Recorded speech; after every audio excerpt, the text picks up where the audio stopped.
Hey everybody, it's the Horror Appraisal. I'm Sam. I'm Evan. We got the part 8, bracket 8 of our 64 horror film Face Off. Finally, the bracket 8. Bracket 8 is, of course, going to complete everything for the final bracket. We'll have our final 8 for the last bracket. So, you know what? Let's just jump into it. You guys have been with us long enough, so let's go ahead and do it. Sam? The cause of so much stress. I believe you have first dibs. There's not a lot to shake up in here. Nope, only 8 films left. An American Werewolf in London! Ooh, cool. I love that movie, dude. Oh! All right. Beware the Moors. American Werewolf. American Werewolf in London is going to go up against Lords of Salem. That A new film. is an interesting matchup. Newer film by Rob Zombie. We were talking about films to include in this and decided that Lords of Salem, as a newer film, is put together very well, and Yeah. I think can be competitive in its own right. Okay. I'll go ahead and argue for American Werewolf in London. Okay. It's kind of it's a John Landis film. It's kind of a party film. One of the things about this film that makes it the second best werewolf film for us, instead of The Howling, is the fact that the werewolf itself is so separated from being human. Yeah, it's more of just a wolf. Really, that's my complaint about American You can Werewolf. see it just being pushed around on like a dolly. Mm-hmm. And there's a scene where shot overhead from the escalator, you can see the equipment pushing it once, the shot. Like you can see the backside of it. Yeah, here's what I do want to say about American Werewolf. It is really good. It's got great makeup in it, actually, like actual cosmetic makeup, and the guy, his friend, he's got a friend who's rotting as the film goes on, who's still talking to him, and like at one point, of course, they actually turn him into it's puppetry, I believe, when he's in the theater. I'm trying to remember. It's got a great dream sequence in it too of like werewolf Nazis. Yeah. Oh my gosh, I love it. This movie really it's more of a ghost film for me because it really is a ghost film. It's about this guy being haunted by his best friend, but that makes it very unique as a werewolf film. That's why I love it. Yeah. Go ahead. So, Lords of Salem, written, I believe, and directed by Rob Zombie, starring Sherry Moon Zombie, Meg Foster, Judy Geeson, a bunch of other people.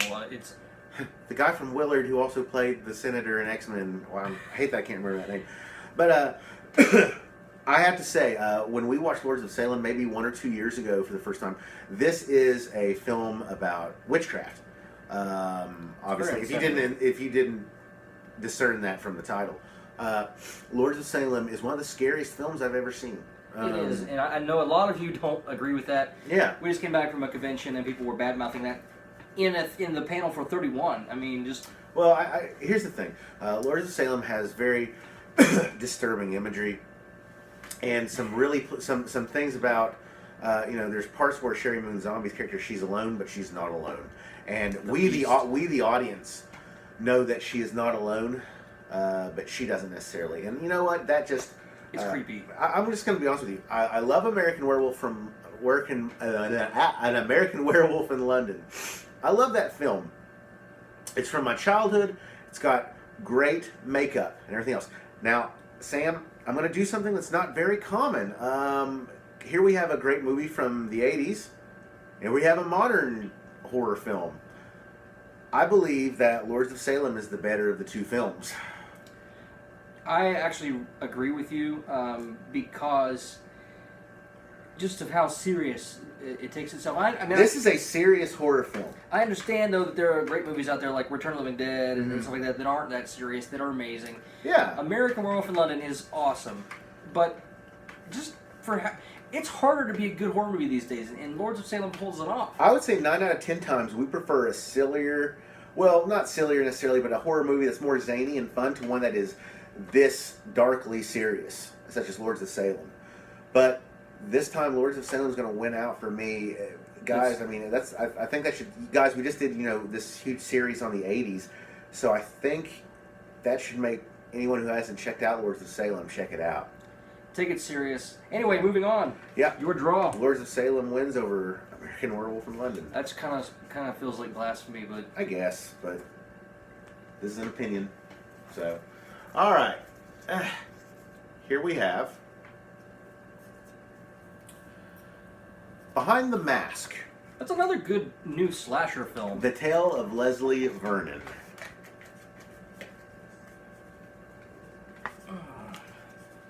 Poltergeist. Hmm.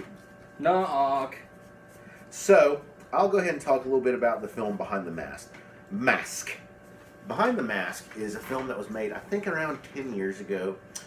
And really what it is, it's a great homage to slashed killers. It's about a slasher killer, masked killer, who kind of wants to make a name for himself, named Leslie Vernon. And the film actually takes a really kind of odd approach, and it sounds pretty silly, but you really can kind of get into it.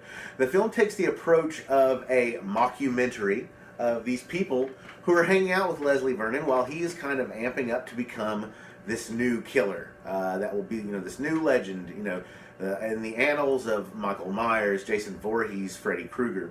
It also has some wonderful references to horror films, such as shy away. such as the dynamic of the masked killer having a nemesis, a la Donald Pleasance as Dr. Loomis in the Halloween franchise against Michael Myers.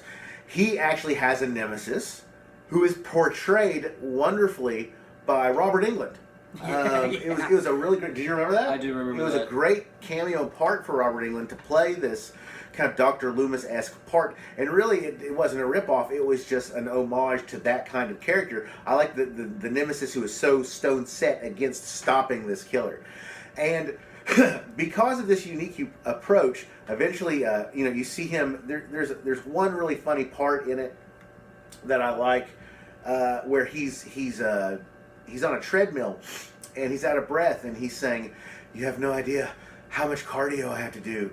They're just running as fast as they can. And you have to make it look like you're just walking. It's really it was very cool." and even once you get past the funny stuff, after that, I mean, really the film is quite serious. Yeah. I actually really, really like Behind the Mask. I think it deserves a great nod as being a modern horror film.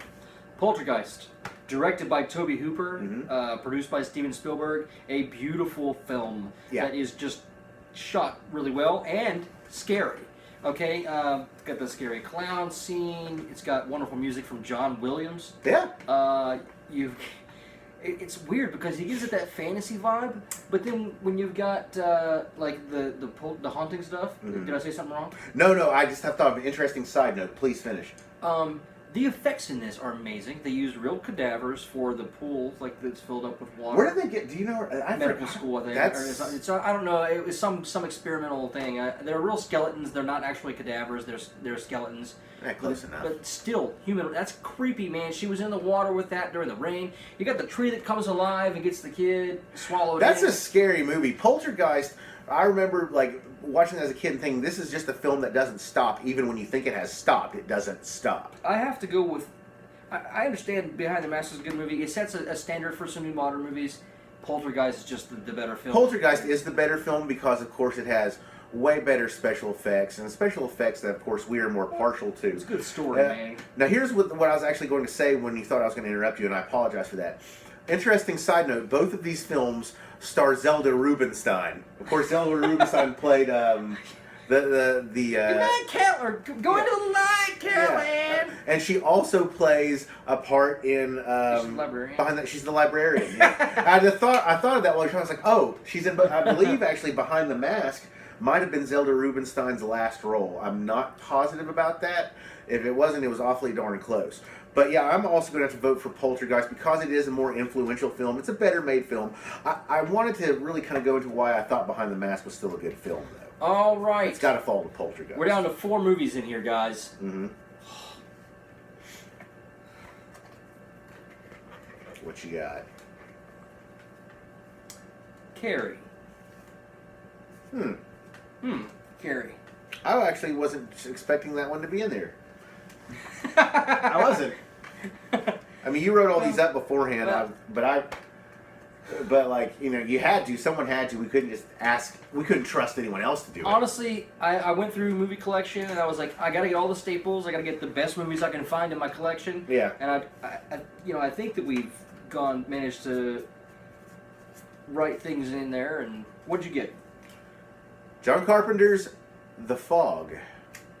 Oh, I love The Fog. My favorite ghost story of all time. I'll go with Carrie. Yes, you are. Carrie is a popular movie from the 70s. You don't sound like you like it. It's influential and well known. It's been remade twice. Boy, it A has. TV miniseries kind of thing. I think about 3 times it's been remade. And yeah, and it's got the most recent remake. Never really done successfully. The original comes the closest. The original is a cult classic. It is well done. It's just it gets really tired after watching it so many times. For me, it just. I mean, I don't know. It's shocking. You're supposed to argue for Carrie. You're supposed to say the good things. But these are the good things. I've just never been a huge fan. The of problem Carrie. is, I know, and I'm sorry. that's not fair because you've never really liked Carrie that much. I'm gonna go ahead and help you out a little bit if that's cool. Go for it, man. You know, the story of Carrie is. I will say this. Go ahead. Sissy Spacek's performance in this, as a vulnerable teenager with a lot of emotion, she really puts it out there. Boy, I'm about to say something that's gonna get me in trouble. Sissy Spacek, I never really felt was right for this role because, of course, I'm a huge book dork. You know, I shouldn't. You know, I shouldn't have even said that. If you like a book, fine. If you like a movie, fine. They're separate You can think of them entities. separate things. Just she did portray an awkwardness very well, of course. You know, that opening scene with the shower scene and Plug it everything up. else. Yeah, absolutely. Plug it up. But it's a shame. Reading a book ruins everything. Her destruction of you know the end sequence of all her destruction was actually I felt could have been a lot more too. Well, You know, it's the budget. you know more than Sissy Spacek. I actually believe Piper Laurie, who played Mrs. White, Carrie's mother, was genius in this film. I really enjoy her performances. It's so over the top, and I loved it. But I'm going to talk about The Fog for go a second. right ahead. The Fog, many times, is my second favorite John Carpenter film, and sometimes rivals Halloween for my fondness of it. It's just, I love the ambiance, the Northern California, Southern Oregon atmosphere, the ocean, the wide shots. Yeah, we talked about that The before. music that John Carpenter brings to this film, the moodiness, the dark fog. Yeah. The lights of the eyes of these ghosts. I love the lights of the eyes of these ghosts. It's such so a good cool and ghost creepy. story, man. It's my favorite ghost He story. creates a legend that haunts this island. I wonder if people know how we're going to vote. We should just go ahead and vote. So The we can- Fog. The Fog. Yeah. I mean, I'm sorry, you Carrie fans. I understand that Carrie is a very influential, like Sam said, horror film. And you know what? It made some people's careers.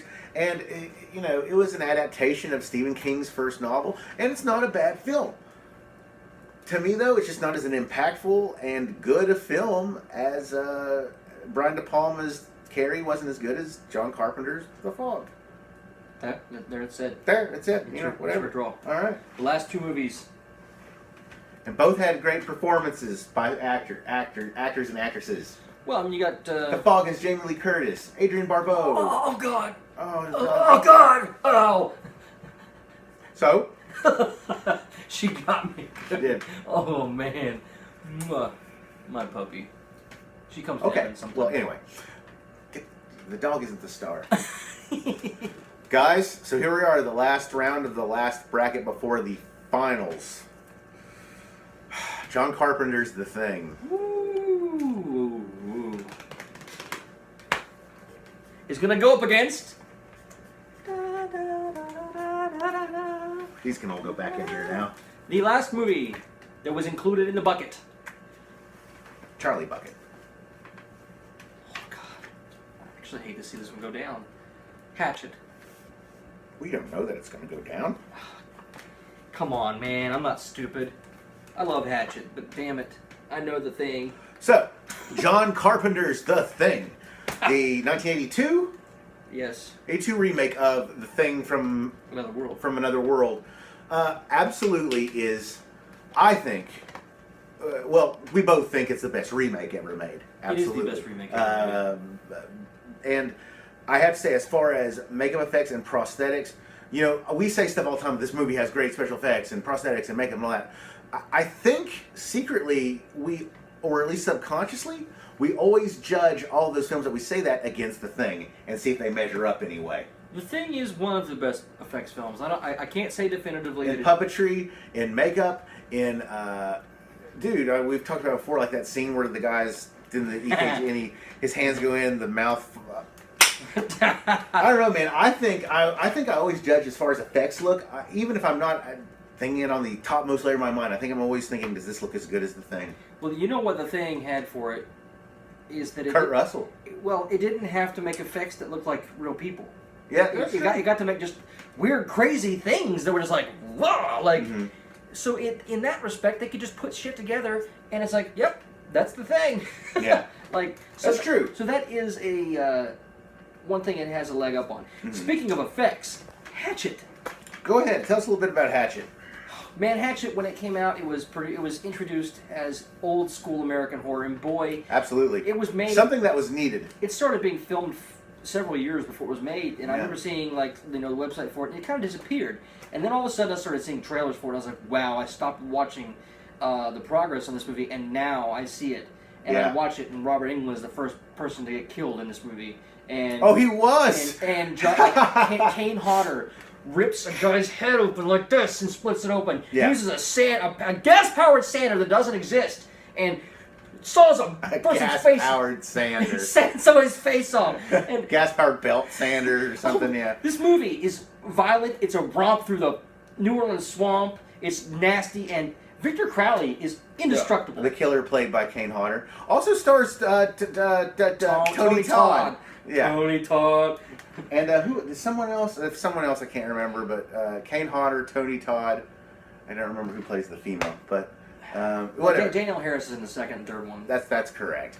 But gotta say, Hatchet, when it came out, it was like a breath of fresh air for violence. We hadn't seen anything quite like this. A kick in the ass, a shot in the arm. Of course, it couldn't have existed because it did stand on the back of giants such as Friday the 13th and Texas Chainsaw. But it did take those things and turn it on its head and really... It's a great film. Hatchet is a great slasher. So... The Thing wins. The Thing wins over Hatchet. I mean, we really don't have to debate that, do we? I mean, yeah. So, buddy, we've got in the first semifinals of this bracket, Lords of Salem is going to go up against The Fog. The Fog wins. I mean, I love Lords of Salem, but it's John Carpenter who... but I don't know if Lords of Salem would beat every John Carpenter film. Or if every John Carpenter film would beat Lords of Salem. That's not true. I mean, that is true. But John Carpenter is at his best in The Fog. Agreed. And you can't really compete with that. Agreed. Especially since John Carpenter is an idol of Rob Zombie. In spite of the recent things that have come out with John Carpenter talking about Rob Zombie, lying about him, I still honestly believe that Rob Zombie idolized John Carpenter. I do too. There is a big reason he remade Halloween, and that's because he loves the work of John Carpenter. Yeah. And regardless of the misinformation that has kind of filtered through, I think that's been kind of that thing. Anyway, The Fog. I feel like The Fog is a better movie. My vote also does go for The Fog against Rob Zombie's Lords of Salem. So we have now a little tougher one, maybe, but it is tougher. We have two great classics. We have Tobe Hooper's Poltergeist going up against John Carpenter's The Thing. I feel like The Poltergeist for me is my second favorite ghost film. Yeah. I love Poltergeist. It's a really great, creepy, scary film. Mm-hmm. The Thing actually scared me as a child. Me too. I was made to turn it off. Really? I was 4 when I was watching it, and I watched the beginning of it, and then when it came to the scene where the dog turns inside out, my mom made me change the channel. Woo, buddy. That's awful. So yeah, but The Thing, it is a stronger movie than the Or my dad said, "We're gonna watch The Thing. You'll love it." I was probably like 9. I was a little older than you, but I remember we watched it, and yeah, sure enough, I loved it. It was great. It's a scary movie. Yeah. So, this one's gonna be really hard for me. Yeah. So Poltergeist, like we said, did we already talk about? We were just talking about. I feel like we just talked about The Thing for another 10 minutes, did we? Did we already say? I mentioned Poltergeist quite a So bit. my vote is going to go for The Thing. Yeah. Winning over Poltergeist. That's not a slam at Poltergeist. I love No, Poltergeist. not at all. I just happen to think The Thing. Hey, we had to make tough decisions here. Yes. Okay. Coming up, the final of Bracket 8. is The Fog versus The Thing. How did we get two John Carpenter films up against each other? Well, that makes sense because John Carpenter's amazing. All right, buddy. Let me go ahead. It's the best sci-fi creature film, sci-fi horror film, and the best. I want to make it very clear that you and I have had hours and hours of conversation over our decade-and-a-half long friendship about The Fog. We have talked nonstop about The Fog. We've talked about what great, like you said, atmosphere it creates, how it uses the landscape. Such a lore. And it's, The Fog is my favorite ghost film. It's just absolutely great. I mean, who doesn't like, pirates coming back for revenge, and not pirates necessarily. Lepers. Yeah, lepers. I don't know. I said pirates because of the ship. Well, they had to sail everywhere because it was it was 100 years ago from 1981. Yeah. So, I'm sorry, I'm going to go with The Thing as being the overall winner of this bracket. I think you are too. I would watch The Fog more than I watch The Thing, and I do watch The Fog more than I watch The Thing. That's more of a closer call for me, but because The Fog is such a great movie, but it's one of those slow burn great movies. It's not draining like The Thing is, though. I feel like The Thing drains me a little bit. Just because it's so. I get the feeling of we were talking about this yesterday. Texas Chainsaw Massacre was filmed in an extremely hot, nasty, stinky environment. The Thing was filmed in an extraordinarily cold, empty, desolate, stinging environment that would just be terrible and miserable. And when I think about the cold, I get miserable. And The Thing kind of does that to me. The Thing wins, in my opinion. I mean, that's... My vote is also for The Thing winning out. John Carpenter's The Thing winning out over John Carpenter's The Fog.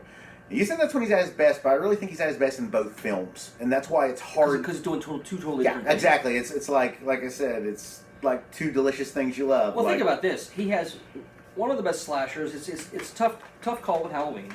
He has the best ghost story for us, The Fog. He has the best sci-fi horror film in The Thing. Yeah, absolutely. He really is a master of horror. I won't say he's the master because it's just not completely... He's a master of horror. You can totally say John Carpenter is a master of horror. He's even got that title. He helped make a series called Masters of Horror. Yeah. All right. Well, overall winner for Bracket 8 is The Thing. And you probably can't see it that far away. We're just a little different tonight. We're winning. The Thing wins out over American Werewolf in London, Lords of Salem, Behind the Mask, Poltergeist, Hatchet, The Fog, and Carrie. Man, he's really kicked his ass. It's going to go up against... So, in the last bracket of what is in the 64 horror movie face-off, we are going to have, and this is from all the winners of all of our brackets, we're going to have Hellraiser, Dawn of the Dead, A Nightmare on Elm Street, The Exorcist, Evil Dead 2, Texas Chainsaw Massacre, oh my God, Alien, and John Carpenter's The Thing. Help. Help. I'm really scared. I'm going to do this I think real it's quick. Still going. Yeah, it is. So we had a low battery life. We need some help from you guys. If you would, in the comments section, tell us how you think, maybe you would vote for this final thing here. I don't know. You know what, Sam? It's perfectly fine you say that. I don't know if I'm going to pay any attention to it. I'm not either. I would like to know what people think, though. Well, I want to know, too. Because in some way... One of the ways we look at some of these movies, we're going to look at The Thing and Nightmare on Elm Street. We're going to be like, these are both amazing films for these reasons. What do the fans think out there? Which one is the most appealing to the fans? And there's going to have to be some kind of tiebreaker, in some instances. So we're going to be putting up votes on Twitter. We're going to try and gauge and see what people's favorite horror films are. We already have put up some votes, yeah. You guys have been responding to that amazing. Yeah. I appreciate that. That's awesome. Yeah, that was Sammy's idea. That was a great idea. We'll say that again. Once again, films that are going to go up against each other in the finals bracket are Hellraiser, Dawn of the Dead, the original by George Romero, of course, Nightmare on Elm Street, The original by Wes Craven, of course. The Exorcist, the original of that, Evil Dead 2, the remake of the original Evil Dead, Texas Chainsaw Massacre, the original, by Toby Hooper, the first Alien film, and John Carpenter's 1982 remake of The Thing. Yeah. All right. So, we're the Horror Appraisal. I'm Sam. I'm Evan. We're going to be putting up the final bracket very soon, and we'll move on to something else after that. It might be a really terrible video. Yeah. Thanks, you guys, for watching. Be sure to subscribe. Yep. Have a great night. See you later. Good night.